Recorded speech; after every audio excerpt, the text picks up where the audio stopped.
गांव की वो रहस्यमयी हवेली।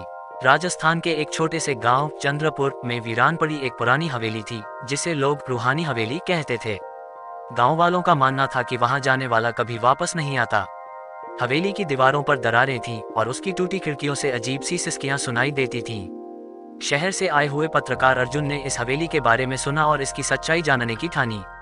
अर्जुन साहसी था, रोमांचक कहानियों की खोज में रहता था और उसे डर जैसी कोई चीज महसूस नहीं होती थी। जब वह गांव पहुंचा तो लोगों ने उसे हवेली में न जाने की सलाह दी, लेकिन उसकी जिज्ञासा और बढ़ गई। गांव के बुजुर्गों ने बताया कि वहां एक लड़की रूहानी की आत्मा भटकती है जो किसी जमाने में उस हवेली की मालकिन थी। पहली मुलाकात। अर्जुन ने रात के समय हवेली जाने का फैसला किया। जैसे ही उसने हवेली के दरवाजे को छुआ, ठंडी हवा का एक झोंका आया। अंदर घुसते ही उसे एक अजीब सा एहसास हुआ, जैसे कोई उसे देख रहा हो। कमरे की दीवारों पर खून से लिखे शब्द चमक रहे थे, तू यहाँ क्यों आया? अचानक उसे एक धीमी सिसकी सुनाई दी। उसने मुड़कर देखा, सफेद लिबास में एक लड़की खड़ी थी जिसकी आंखों में एक अनोखी उदासी थी।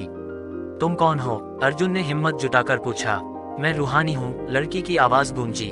तुम्हें यहाँ नहीं आना चाहिए था। अर्जुन को यकीन नहीं हुआ कि वो सचमुच एक आत्मा से बात कर रहा था, लेकिन रूहानी की खूबसूरती ने उसे मंत्रमुग्ध कर दिया। वो न डर रहा था, न भाग रहा था, मोहब्बत और मौत की कसम। अगले कुछ दिनों में अर्जुन ने हवेली में रहकर रूहानी की कहानी जाननी चाहिए। रूहानी ने बताया कि 100 साल पहले उसकी शादी गांव के जमींदार से तय हुई थी, लेकिन वह किसी और से प्रेम करती थी। जब उसके पिता को ये पता चला तो उन्होंने उसकी हत्या करवा दी। मेरा प्रेमी मुझे बचाने नहीं आया, रूहानी की आवाज दर्द में डूबी थी। अब मैं यहाँ सदियों से फंसी हुई हूँ। अर्जुन का दिल उसकी पीड़ा से पिघल गया। उसे रूहानी से प्यार हो गया था। उसने वादा किया कि वो उसे इस दर्द से मुक्त करेगा। रूहानी की आत्मा ने अर्जुन को चेतावनी दी, अगर तुम मुझे मुक्त करने आए हो तो इसकी कीमत चुकानी होगी।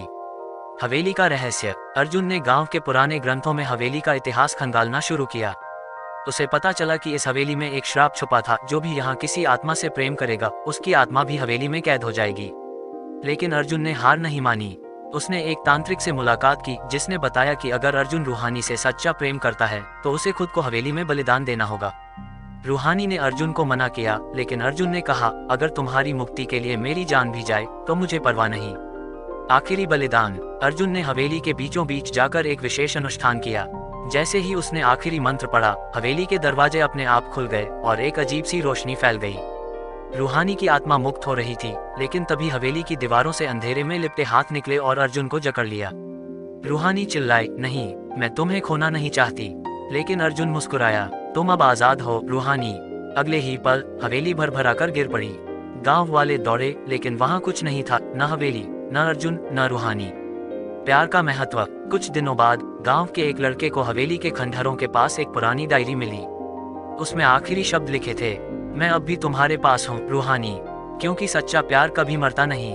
गांव वालों का मानना था कि अर्जुन की आत्मा भी रूहानी के साथ मिल गई थी। कुछ लोगों ने रात में हवेली के खंडहरों से अर्जुन और रूहानी की हंसी सुनने का दावा किया। कहते हैं, जब सच्चा प्यार होता है तो मौत भी उसे जुदा नहीं कर सकती। दोस्तों, ये कहानी कैसी लगी? अच्छी लगी तो लाइक, शेयर तथा सब्सक्राइब करना तो भूल ही जाते हो, कर दिया करो दोस्तों।